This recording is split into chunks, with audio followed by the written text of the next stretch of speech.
بسم الله الرحمن الرحيم الحمد لله رب العالمين الرحمن الرحيم مالك يوم الدين إياك نعبد وإياك نستعين اهدنا الصراط المستقيم صراط الذين أنعمت عليهم غير المغضوب عليهم ولا الضالين بسم الله الرحمن الرحيم اللهم كن لوليك الحجة ابن الحسن صلواتك عليه وعلى آبائه في هذه الساعة وفي كل ساعة وليا وحافظا وقائدا وناصرا ودليلا وعينا حتى تسكنه أرزك طوعا وتمتعه فيها طويلا برحمتك ورحمتك يا أرحم الراحمين. صلوات پڑھیے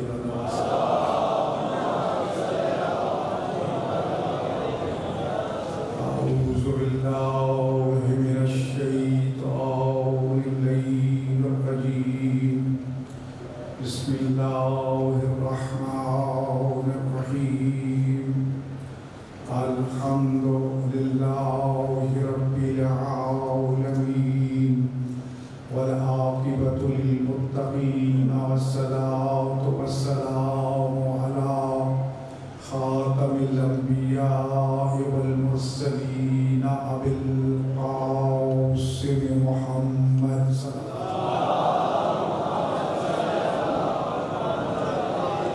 وعلى آله الطيبين الطاهرين المعصومين المظلومين الذين أذهب الله عنهم الرجس وطهرهم تطهيرا.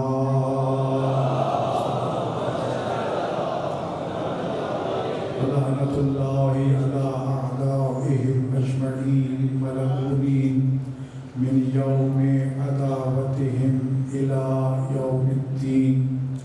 أما بعد فقد قال النبي صلى الله عليه وآله وسلم لَبِجْتَمَعَ النَّاسُ عَلَى حُبِّ عَلِيِّ بْنِ أَبِي طَالِبٍ لَمَا خَلَقَ اللَّهُ النَّارَ. صلوات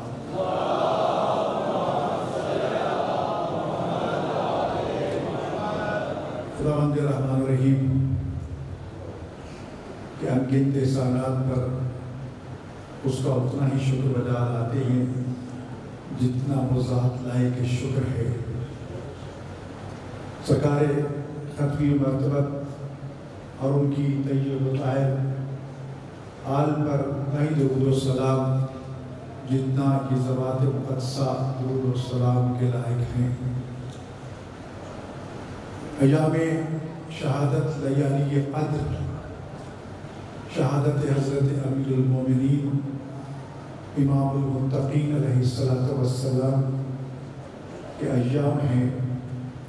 ہم سب صف عزا پہ زینب و کلثوم امامین کریمین حسن و حسین کی خدمت میں سرکار وفا کی خدمت میں پرسہ پیش کرنے کے لیے حاضر ہوئے ہیں. یقیناً یہ ایام خاندان رسالت کے لیے خاص طور پر محبان امیر المومنین شیعان علی بن ابی طالب علیہ السلام کے لیے بالخصوص انتہائی غم کے دکھ کے ایام ہیں. اس لیے کہ آج اگر ہم تھوڑا سا اپنے ذہن کو کوفہ کی طرف لے کے چلے تو آج کائنات کے امیر جو خود یہ کہتے ہوئے نظر آتے ہیں انا المظلوم دنیا والوں میں علی مظلوم ہوں، جو یہ فرماتے ہوئے نظر آتے ہیں جب میں تخت خلافت پہ نہیں تھا سوچا کرتا تھا کہ حکمران ظالم ہیں، لیکن جب میں تخت خلافت پہ آیا ہوں جو رعایا نے میرے ساتھ سلوک کیا ہے میں نے تو یہ دیکھا ہے کہ ٹھیک ہے حکمران ظالم ہوں گے لیکن رعایا بھی ظلم کرنے میں پیچھے نہیں رہتی. آج کی رات جو ہے یہ جو دن جو گزر رہے ہیں تاریخ انسانیت کے حوالے سے انتہائی دکھ اور درد کے دن ہیں۔ آج مدینہ، آج کوفہ کے ان گھروں میں چھوٹے چھوٹے بچے اپنے ایک ایسے باپ کو یاد کر کے رو رہے ہیں، ایسے باپ کو ڈھونڈ رہے ہیں جو ابو الایتام کہلاتا تھا، کہ یتیموں کا باپ، جس کا کوئی باپ نہیں ہوتا تھا نا، دنیا سے چلے جاتے تھے، یتیم ہو جاتے تھے۔ علی ان سے کہا کرتے تھے کہ میرے ہوتے ہوئے اپنے آپ کو یتیم نہ سمجھا کرنا، میں تمہارا باپ۔ رات کی تاریکیوں میں یتیموں کے گھروں میں کھانا پہنچانے والا، بیوگان کی کفالت کرنے والا۔ لوگ اٹھتے تھے صبح، دروازے پہ چیزیں موجود ہوتی تھی، پتہ نہیں چلتا تھا کہ یہ کون ہے، جو رات کی تاریکی میں اپنی پشت پہ روٹیاں اٹھا اٹھا کے ہر مستحق اور مسکین تک پہنچاتے تھے، اور کہا کرتے تھے کہ مجھ علی کے ہوتے ہوئے علی کی رعایا میں اگر کوئی بھوکا سو گیا تو روز قیامت مجھے جواب دینا پڑے گا۔ جس علی ابن ابی طالب کی محبت کے بارے میں یہ حدیث قدسی بھی ہے اور حدیث نبوی بھی ہے، دونوں طرح سے یہ بیان ہوئی ہے کہ رسول اکرم صلی اللہ علیہ وآلہ وسلم سے براہ راست بھی یہ نقل ہوا ہے کہ رسول اکرم نے ارشاد فرمایا کہ اگر دنیا کے سارے لوگ علی کی محبت پہ اکٹھے ہو جاتے تو اللہ جہنم کو ہی پیدا نہ کرتا۔ اور حدیث قدسی کے لفظ یہ ہیں کہ اللہ نے یہ فرمایا تھا لَوِجْتَمَعَ النَّاسُ عَلَى حُبِّ عَلِيِّ بْنِ أَبِي طَالِبٍ لَمَا خَلَقْتُ النَّارَ، اگر ساری دنیا علی کی محبت پہ جمع ہو جاتی تو میں اللہ جہنم کو پیدا ہی نہ کرتا۔ علی کی محبت خوش نصیبوں کو نصیب ہوتی ہے، کسی کو کتنی نصیب ہوئی، کتنی کسی کو نصیب نہیں ہوئی۔ رسول اکرم صلی اللہ علیہ وآلہ وسلم نے کم از کم حد بتائی ہے، زیادہ کی حد نہیں مقرر کی، کم از کم حد بتائی ہے کہ میرے بھائی علی کی محبت کم از کم کتنی ہو تو کیا ہوتا ہے۔ فرماتے ہیں کہ جس کے دل میں میرے بھائی علی ابن ابی طالب کی رائی کے دانے کے برابر بھی محبت ہو، اس پہ جہنم حرام ہو جاتی۔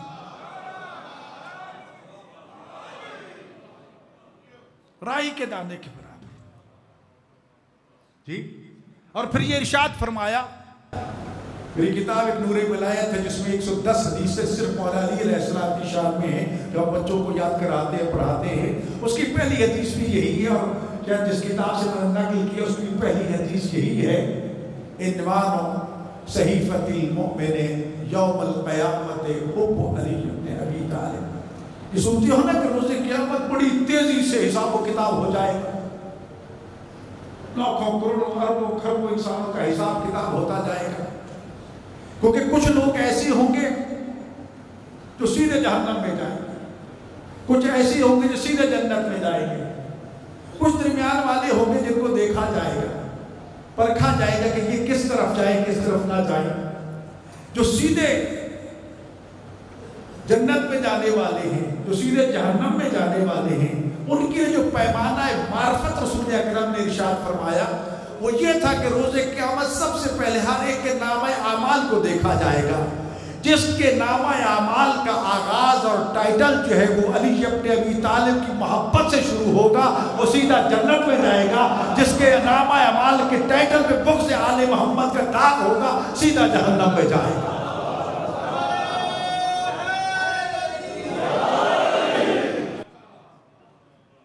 اب رہے گا درمیانہ گروہ، کچھ لوگوں کو نمازوں پہ ناز ہوگا، روزوں پہ ناز ہوگا، حج و زیارات پہ ناز ہوگا، عمرے کرنے جا رہے ہیں رشوت کا مال لے کے، جی طواف کر رہے ہیں، احرام وہ پہنا ہوا ہے کہ جس میں خمس کا پیسہ موجود ہے، غریب سادات کا حق کھا کے غصبی لباس پہن کے عمرہ کر رہے ہیں، افطاریاں دی جا رہی ہیں بڑی بڑی، جی، اور فقراء اور مساکین کے حق کے زکوٰۃ خمس ادا نہیں کیا گیا، رشوت کا پیسہ، چوری کا پیسہ، ٹھگی کا پیسہ، جی نہیں، ایسی عبادت اللہ کو قبول نہیں ہے۔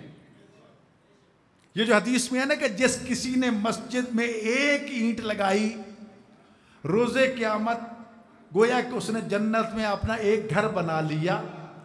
وہ ایک اینٹ ایسی اینٹ ہونی چاہیے کہ جس میں خمس کا پیسہ نہ ہو، جس میں زکوٰۃ کا، فقراء اور مساکین کا پیسہ نہ ہو، جس میں چوری ڈاکے کا پیسہ نہ ہو۔ آپ نے پیسہ خمس نکال دیا، مال حلال سے اگر ایک اینٹ مسجد میں لگاؤ گے تو گویا کہ جنت میں آپ نے خود اپنا گھر بنا لیا۔ علی ابن ابی طالب کی پوری زندگی یہی پیغام تو پہنچاتے ہوئے گزری تھی۔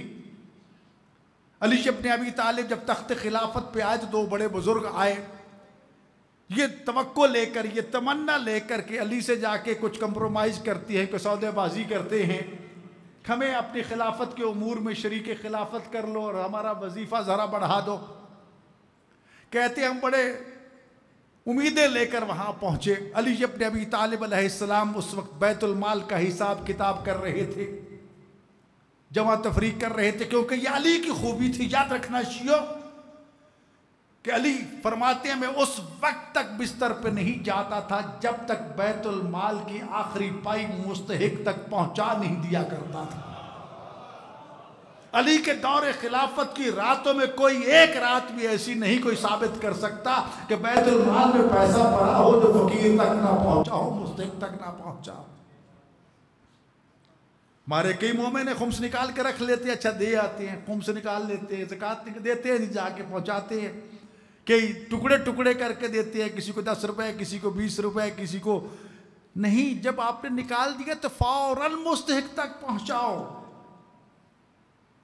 تمہیں رکھنے کی اجازت نہیں ہے۔ ایک تو علی کی یہ خوبی تھی۔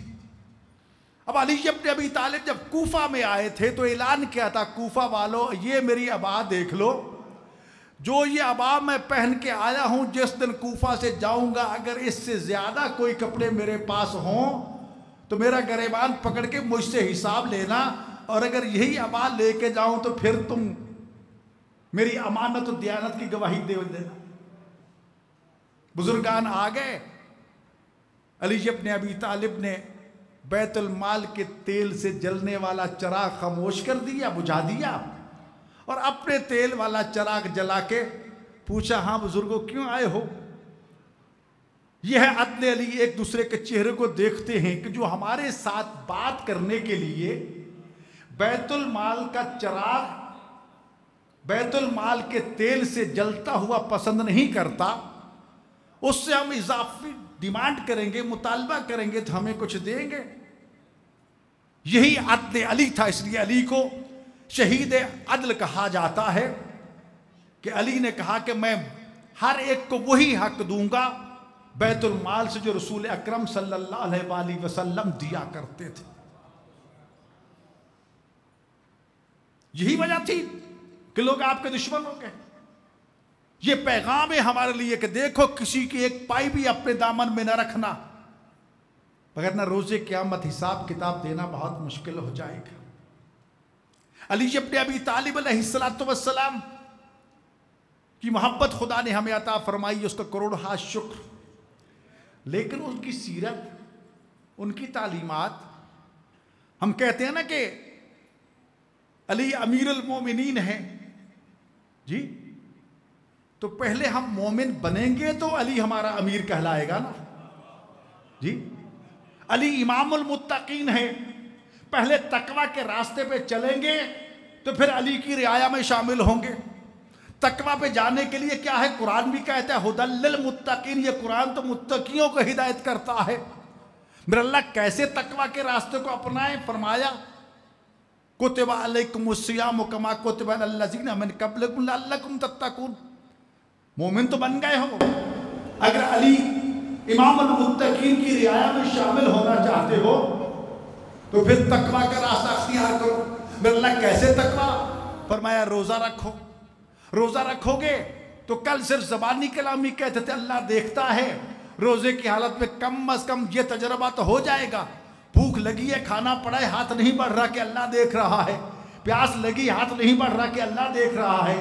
جھوٹ بولنا چاہتے ہو کہتے نہیں اللہ دیکھ رہا ہے. تو ایک مہینہ مسلسل جب حرام سے بچنا شروع کر دیتے ہو تو راہ تقویٰ پہ آ جاتے ہو.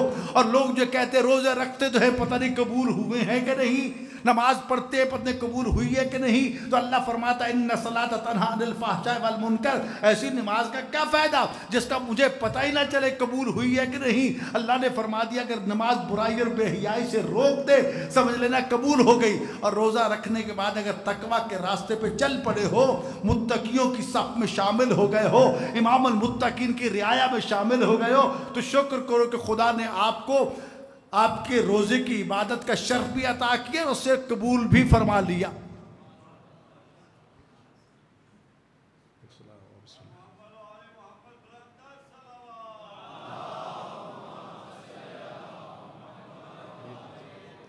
تو لذا عزیزان گرامی اگر امام المتقین کی رعایا میں شامل ہونا چاہتے ہیں تو پھر روزے کے بغیر یہ راستہ نہیں مل سکتا, پھر نماز کے بغیر یہ تقویٰ حاصل نہیں ہو سکتا. اگر چاہتے ہو کہ نماز قبول ہو جائے تو نماز کا اثر دیکھو, اگر برائی اور بے حیائی سے رک جاؤ تو سمجھ لی نماز قبول ہو گئی. ایک نوجوان نے امام جعفر صادق علیہ السلام کی خدمت میں عرض کی, مولا نماز بھی پڑھتا ہوں بے حیائی بھی کرتا ہوں. فرمایا نماز پڑھتے رہو, کبھی نہ کبھی یہ تم پہ اثر انداز ہوگی اور تمہیں برائی سے روک دے گی. عزیزان گرامی یہ عبادات کا مہینہ ہے, عبادت کو ہم نے بہت محدود کر دیا ہے, جبکہ اسلام کا دائرہ عبادت بہت وسیع ہے. صرف امام رضا علیہ السلام اور امام صادق علیہ السلام کا یہ فرمان ہے لیست العبادت کثرت الصلاۃ والصیام بل افضل العبادت تفکر. صرف نمازیں پڑھ لینا, صرف روزے رکھ لینا کا نام ہی عبادت نہیں ہے, بلکہ سوچنا, غور و فکر کرنا کہ ان مسلمانوں کو, ان مومنین کو, ان پریشان حال لوگوں کو, ان یتیموں کو, ان بیوگان کو, ان مسکینوں کو کس طرح مشکل سے نجات دلائی جا سکتی ہے. فرمایا یہ سوچنا, یہ پلانے کرنا, ان کو مصیبت سے نکالنے کے لیے غور و فکر کرنا نماز روزے سے بھی افضل عبادت ہے. اور رسول اکرم صلی اللہ علیہ وآلہ وسلم کو فرمانا ہے جس کسی نے کسی ایک مومن کو ایک مصیبت سے نجات دلائی, اللہ تعالیٰ اس کو بڑی بڑی 70 مصیبتوں سے نجات دلائے گا, جن میں سے سب سے معمولی موت کی مشکل ہوگی. جی تو میرے بھائیو, روزہ اس لیے بھی کہا گیا کہ بھوک اور پیاس کا احساس ہو تاکہ تمہیں ان لوگوں کا احساس ہو سکے کہ جن کے پاس کھانے پینے کو کچھ نہیں ہے. میرے بھائیو, بس میں نے میزبان کی حیثیت سے شکریہ بھی ادا کرنا ہے آپ کا کہ آپ تشریف لائے, اس صف اعضاء پہ حاضر ہوئے. بانیان کے لیے دعا گو بھی ہوئے, اللہ تعالیٰ ان کی توفیقات خیر میں اضافہ فرمائے کہ جن کی سعادت جنہیں یہ ملی کہ وہ مظلوم کائنات امیر المومن کی صف اعضاء بچھاتے ہیں. علی کوئی معمولی ہستی نہیں تھی. جب علی کے فضائل و کمالات کی طرف جاتے ہیں تو رسول اللہ کے فرامین کئی حوالے سے ہمارے سامنے علی کے مقام اور رتبہ کو واضح کرتے ہوئے نظر آتے ہیں. کبھی یہ فرماتے ہیں کہ ساری دنیا کی طرف کلمے بن جائیں, سارے دریا سمندر سیاہی بن جائیں, جنوں انس لکھنے والے بن جائیں, فرشتے حساب کتاب کرنے والے بن جائیں, کلمے ختم ہو جائیں گی, سمندروں کی سیاہی ختم ہو جائے گی, لکھنے والے ختم ہو جائے گا, حساب کرنے والے ختم ہو جائیں گے, لیکن میرے بھائی علی ابن ابی طالب کے فضائل ختم نہیں ہوں گے. کبھی اس طرح اس متضاد صفات حمیدہ کے گلدستہ کو آپ نے عابد دیکھے ہوں گے لیکن ضروری نہیں وہ سخی ہو, سخی دیکھے ہوں گے ضروری نہیں ہے کہ وہ مزدور ہو, مزدور دیکھے ہوں گے ضروری نہیں ہے کہ وہ بادشاہ بھی ہو, خلیفہ بھی ہو, خلیفہ دیکھے ہوں گے لیکن ضروری نہیں ہے کہ وہ شمشیر زن بھی ہو. اگر یہ ساری کائنات کی خوبیاں جتنی بھی ممکنات میں خالق نے خلق فرمائی ہیں ان کو بدرجہ کمال دیکھنا چاہتے ہو تو رسول اللہ نے اس طرح تعارف کرایا تھا کہ آدم کے کمالات دیکھنے ہیں تو میرے بھائی علی کو دیکھو, نوح کے کمالات دیکھنے تو علی کو دیکھو, موسیٰ کو دیکھنا ہے تو علی کو دیکھو, عیسیٰ کو دیکھنا ہے تو علی کو دیکھو, ایوب کو دیکھنا ہے تو علی کو دیکھو. فرمایا صرف علی کو دیکھنا تمام انبیاء کے کمالات کو ایک گلدستے میں دیکھنا نہیں ملے گا, بلکہ فرمایا النظر الی وجہ علی ابن ابی طالب عبادت, علی کا چہرہ دیکھتے جاؤ گے عبادت کرتے جاؤ.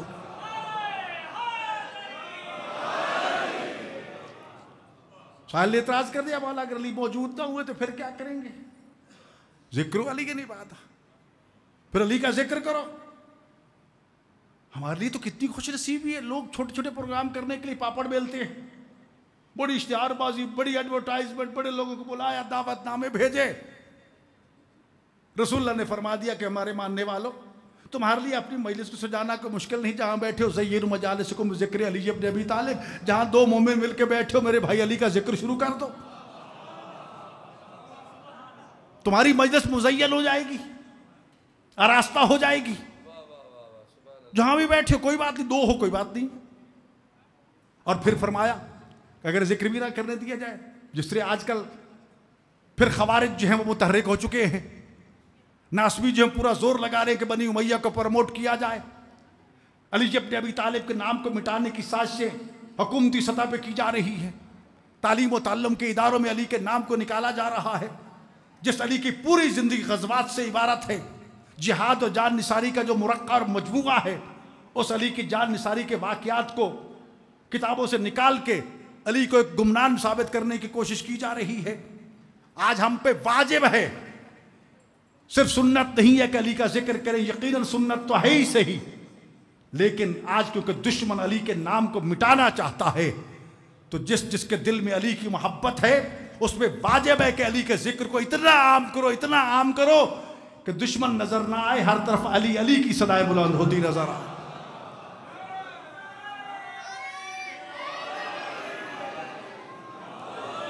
علی کے کمالات نہج البلاغہ سے بیان کرو، علی کے دیو نظام حکومت کو لوگوں کے سامنے رکھو،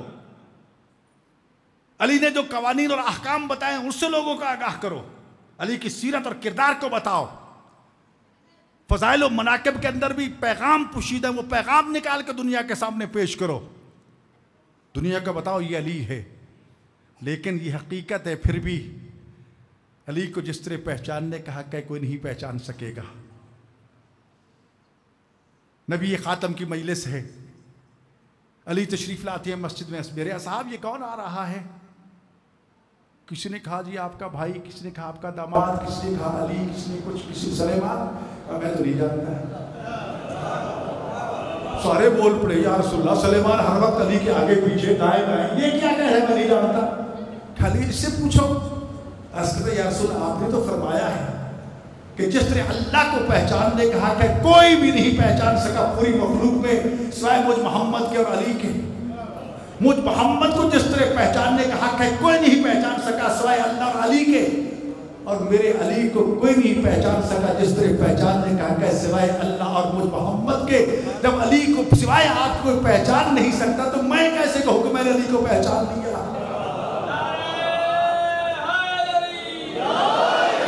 یاد رکھو علی ابن ابی طالب کے بارے میں رسول اللہ نے یہ ارشاد فرمایا تھا، یا علی اگر مجھے اس بات کا ڈر نہ ہوتا کہ لوگ تجھے عیسیٰ ابن مریم کی طرح پوجنے لگ جائیں گے، میں تیرے بارے میں وہ کچھ بیان کر دیتا جو اللہ نے تجھے عطا کیا ہے، جو کچھ میں نے عطا کیا ہے، تو جہاں سے گزرتا لوگ تیرے پاؤں کی مٹی اٹھا کے اپنی آنکھوں کا سرما بناتے۔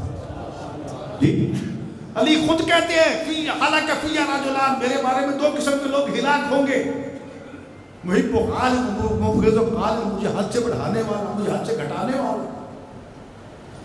اس کے باوجود علی کے فضائل و کمالات کوئی احاطہ نہیں کر سکا۔ میرے بھائی و آج مولا علی کی سب اعزاز پہ بیٹھے، علی ابن ابی طالب وہ امام عادل تھے۔ صرف ایک بات عرض کرنا چاہتا ہوں، جب آپ کو ضرب لگی نا اسی جگہ پہ جہاں خندق بھی آپ کے سر اقدس کو ضرب لگی تھی، جب عمرو بن عبد کو قتل کرنے کے لیے جا رہے تھے تو رسول اللہ نے کل ایمان کی سند دی تھی، جب واپس آئے تھے تو فرمایا تھا علی کی ایک ضربت ثقلین کی بندگی سے افضل ہے۔ اس خندق میں علی کے سر پہ ایک ضرب لگی تھی، رسول اللہ دیکھ کے رو پڑے تھے۔ عرض کی یا رسول اللہ گریہ کیوں فرما رہے ہو؟ میدان میں نوجوانوں کو یہ ضرب لگتی رہتی ہے، ہاں علی مجھے ایک اور ضرب یاد آ گئی، آج اس ضرب سے تو بچ جائے گا، لیکن جب وہ تمہیں ضرب لگے گی جس سے تیری ریش مبارک خون سے تر ہو جائے گی، مجھے وہ یاد آ گئی. کل 19 کی صبح کو حالت نماز میں دشمن کی جرأت نہیں ہو سکی کہ علی سے کھلے میدان میں مقابلہ کرے. دشمن انتظار میں تھا علی سجدے میں ہو تو چھپ کے وار کر. زخمی جب ہوئے تو شیعوں 2-3 باتیں جو علی کی بس وہی عرض کر کے میں اجازت چاہتا ہوں دنیا تک یہ پیغام پہنچاؤ علی کا. ایک تو پوری تاریخ انسانیت میں واحد شخصیت علی ابن ابی طالب کی ہے. فزت رب الکعبہ کا جس نے نعرہ بلند کیا تھا. مجھے رب کعبہ کی قسم علی کامیاب جا رہا ہے. یہ نعرہ سوائے علی کے کسی نے بلند نہیں کیا. دوسرا آپ کا یہ اعلان اور گواہی تھی اے صبح کے ستارے گواہ رہنا زندگی بھر علی نے تجھے طلوع ہوتے دیکھا ہے تو نے کبھی علی کو سویا ہوا نہیں پایا. اور تیسرا اعلان جو پیغام کے طور پر دینا چاہتا ہوں جب جبرائیل نے نوحہ پڑھ کے یہ اعلان کیا تھا نا کہ دنیا والوں دین کے ستون گر گئے ستارے چاند ستارے ماند پڑ گئے ابن مصطفیٰ شہید کر دیے گئے زلزلہ آیا تو اس وقت علی نے بنی عبد المطلب کو مخاطب کر کے فرمایا تھا او بنی عبد المطلب میری بات غور سے سن لینا خبردار تلواریں نیاموں سے نکال کے گلی کوچوں میں مت پھیل جانا بے گناہوں کے قتل عام نہ کرنا. حسن بیٹا اگر میں زندہ رہا تو حق کے قصاص مجھے حاصل ہے اور اگر شہید ہو گیا تو تو نے ایک ضرب لگانی ہے. میرے قاتل کو اس نے ایک ضرب لگائی ہے. جب تک علی کی روح پرواز نہیں ہوئی اس وقت تک امام تھے ساری دنیا ان کی رعایا تھی. اس زخمی حالت میں ان کا قاتل قیدی بن کے آیا تھا سامنے. علی کے کردار کی اس پہلو کو دیکھیے. قیدی کے حقوق کا خیال رکھتے ہوئے آپ کی خدمت میں پیش کیے جانے والا شربت یا دودھ اپنے قاتل کو پیش کرتے تھے. کس قیدی کا حق پہلے ہے کہ میں اس کے دوں؟ وارے علی تم اپنے قاتل جو قیدی تھا اس کے ساتھ یہ سلوک کیا ہے. تبھی تو علی روتا ہوا گیا کہ میں مظلوم ہوں. ایک مرتبہ زہرا نے جب پوچھا نا ابوالحسن میں نے سنا ہے لوگ تمہیں سلام نہیں کرتے تو رو کے کہتے فاطمہ کاش یہیں تک حالت ہوتی. حالت تو یہ کہ میں سلام کرتا ہوں میرے سلام کا کوئی جواب نہیں دیتا. پورا خطبہ علی کا میں نے اس کا ترجمہ کیا ہے ترجمہ ہوا کئی مرتبہ جس میں علی خود فرماتا ہے مظلوم دنیا والوں میں مظلوم ہوں. آج دنیا کا واحد مظلوم اس دنیا سے جا رہا ہے. اسے پورا کوفہ رو ہے گریا کنار ہے. وہ یتیموں کا کفیل لوگوں کو اس وقت پتا چلا کہ جب ان کے دروازوں پہ کھانا پانی پہنچنا بند ہو گیا. حسن امام تھے بابا کی تشہیر و تکفیر اور مصیبت میں مصروف ہو گئے. چھوٹے چھوٹے یتیم بچوں نے ڈھونڈنا شروع کیا کہ وہ کون تھا جو ہماری کفالت کرنے والا. یہ ہم سب کے لیے پیغام ہے. ہر محلے میں ہر کوچے میں کوئی نہ کوئی یتیم رہتا. خدا را یتیموں کا خیال رکھنا.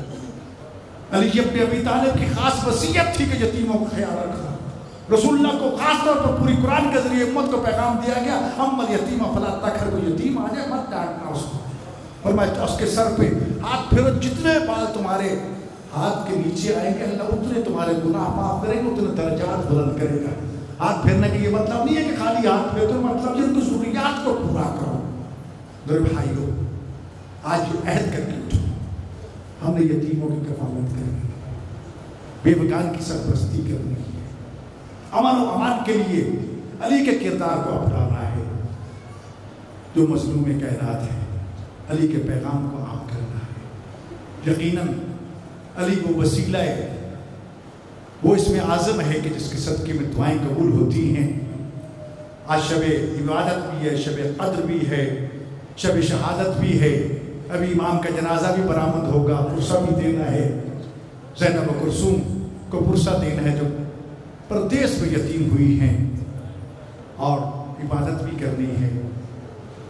یقیناً ذکر آل محمد بہت بہت بڑی عبادت ہے. میری دعا ہے کہ اللہ تعالیٰ ہماری یہ صف ازا کو قبول و مقبول فرمائے, ہمیں صحیح معنوں علی کا شیعہ بننے اور محب بننے کی توفیق عطا فرمائے.